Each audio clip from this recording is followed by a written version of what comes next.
Yes, the last part of the topic or the calculus portion related to the vector differentiation, that is the last portion of the vector differential calculus. After the gradient, we can collectively learn about divergence and curl. Basically, after defining the vector differential operator del have the value I into del by del x plus j into del by del y plus k into del by del z. We will be operating it on a scalar point function. We can operate it on a vector point function, right? In a gradient, we have operated this vector differential operator on a scalar point function. So the resultant is going to be the vector quantity. So I into del phi by del x plus j into del phi by del y plus k into del phi by del z. That is what the vector quantity is, as it is involving I, j and k, where phi is a function of x, y and z, which is a scalar quantity, right? A combination or an explicit function of x, y and z, the variables x, y and z. So what do we now understand or mean by divergence and curl? See, divergence is nothing but dot product of vector differential operator with a vector quantity. Curl is a cross product of vector differential operator with a vector quantity. So divergence and curl are to be studied together. Why? Because they are concerned with the vector quantity. Now vector differential operator operating on the vector quantity in two different ways. One of the pattern or the way is dot product. Another pattern or the way is the cross product. So accordingly, D stands for divergence and dot product. C stands for curl, that is cross product. So first we talk about the divergence, certain properties related to the divergence which will be helpful in solving the examples. Then we switch over to the curl and pattern of the problems, what are connected with these two philosophies. So divergence of a vector point function. Let the divergence of a vector point function v bar. What is this v bar? In this case treated as velocity fluid of a fluid flow. So velocity of a fluid that can be considered for the purpose of the vector point function, wherein we try to calculate the divergence at any point xyz, that is flux density, is denoted by del dot v or divergence v and is defined as del dot v bar. What does del stands for? Del stands for I into del by del x plus j into del by del y plus k into del by del z. Dot, what is vector point function in its component form? v1 I bar plus v2 j bar plus v3 k bar. So I dot I is 1, j dot j is 1, k dot k is 1. Dot product of I with j, dot product of I with k will not exist because it is 0. So only we need to take the product of the components of I respectively with j and k. So del by del x of v1 plus del by del y of v2 plus del by del z of v3. That is giving you del v1 by del x plus del v2 by del y plus del v3 by del z. So this particular quantity is a scalar quantity. Why? Because resultant of a dot product is always a scalar quantity, right? So in this case, though the vector differential operator is operated on a vector quantity, which we call it as a velocity fluid of a fluid flow or a flux density, the resultant will be free from ijk, and therefore we call this particular result as a scalar quantity. So divergence of any vector point function v bar is denoted by del dot v, or it can also be written as divergence v bar, and it is expressed as del v1 by del x plus del v2 by del y plus del v3 by del z. Now what are the several interpretations for our example solving point of view?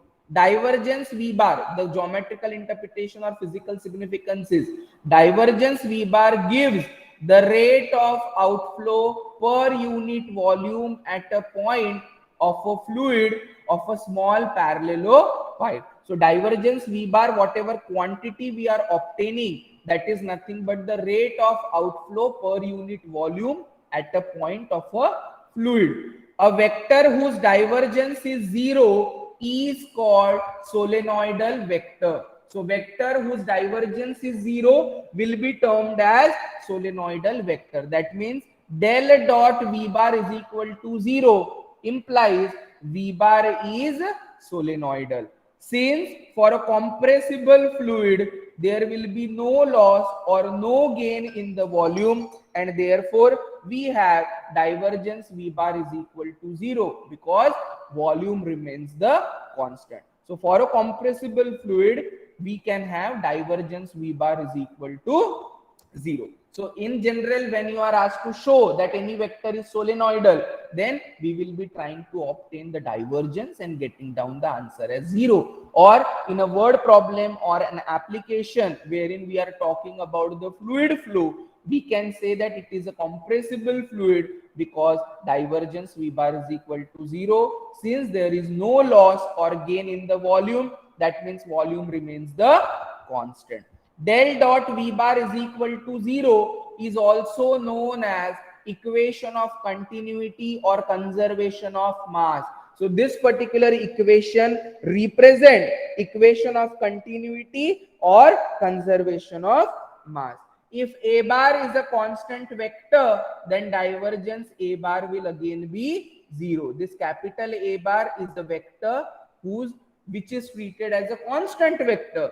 And for a constant vector, whenever we calculate the derivative, that answer will always be 0. So if A bar is a constant vector, then divergence A bar is going to be 0. That is one of the result again which is pertaining to the divergence of a given vector quantity. So what you need to remember is how to calculate divergence of a vector quantity. Result is a scalar. What is the physical significance of divergence? Rate of outflow per unit volume at a point of a fluid. Divergence is 0 means vector is solenoidal. For a compressible fluid, there is no loss or gain.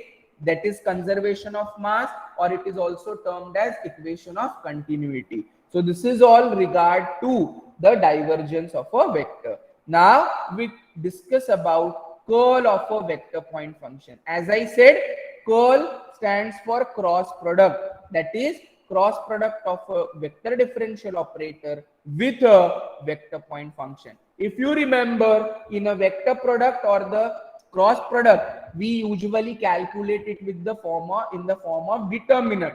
Determinant I, J, K elements of the elements or components of the first vector in a first row. Second row will nothing but be the components of the second vector, right? So curl of a continuously differentiable vector point function f bar is denoted by curl f bar, which is also called as circulation density and is defined by curl f bar or del cross f bar. In the divergence it was dot, here it is cross, del cross f bar. So this is nothing but the determinant I, J, K.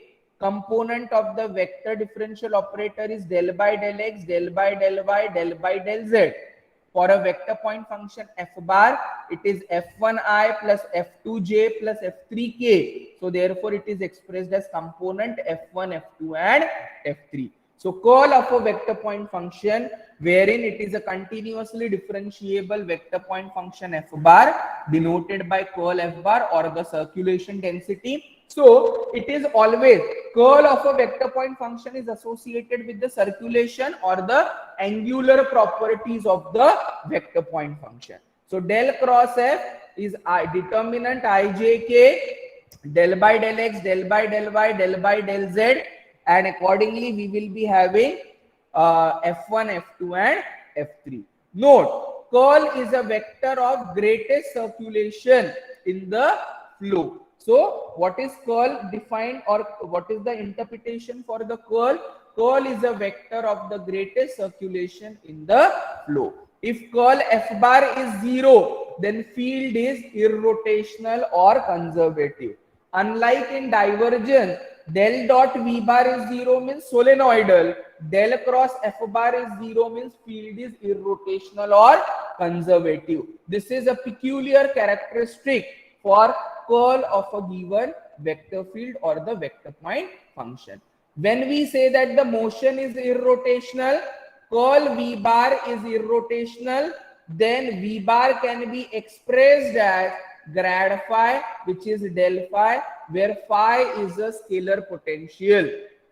If curl V bar is irrotational, means curl V bar is equal to 0. That means del cross V bar is equal to 0. If this is so, V bar can be expressed as gradient of any scalar point function. What is that scalar point function? Scalar point function is phi, and V bar will be called as scalar potential. Gradient is taken over scalar, right? So phi is a scalar potential of V bar. So therefore V bar can be expressed as grad phi, provided curl V bar is irrotational. When we say that it is irrotational, when the cross product of it will be 0. Curl of a vector field is connected with the, just I told you, rotational properties of the vector field. Therefore, angular velocity of a rigid body about a fixed axis at a point is equal to the half of the curl of its linear velocity at a point. So this is usually expressed as angular velocity V is equal to half of del cross omega, or omega is nothing but the angular velocity, which is expressed as half of del cross linear velocity V. So that is what the property is. So curl is always associated with the rotational properties of a vector. Angular velocity is half of the curl of linear velocity. In general, I can say linear velocity is twice of the angular velocity. Laplacian operator, this operator is denoted by del square. See, del is nothing but I del by del x plus j del by del y plus k del by del z. Del dot del will give you del square. So del by del x of del by del x is del 2 by del x square. I into I is 1. J dot j is 1. So del by del y of del by del y will give you del 2 by del y square. Del 2 by del z square. So this operator is nothing but del square. Del dot del will give you del square, which is also called as scalar differential operator. This is Laplacian operator del square, which represents del 2 by del x square, del 2 by del y square, del 2 by del z square, which is a scalar differential operator. So equation containing del square associated with any scalar function is called Laplace equation, and if Laplace equation is 0, then function is called as harmonic function. Del square operated on any scalar point function, because del square is called as scalar differential operator. So del square when operated on any scalar function, that particular equation is called as Laplace equation, and if its value comes out to be 0, we say that function is a harmonic function. So this is all regarding scalar point function.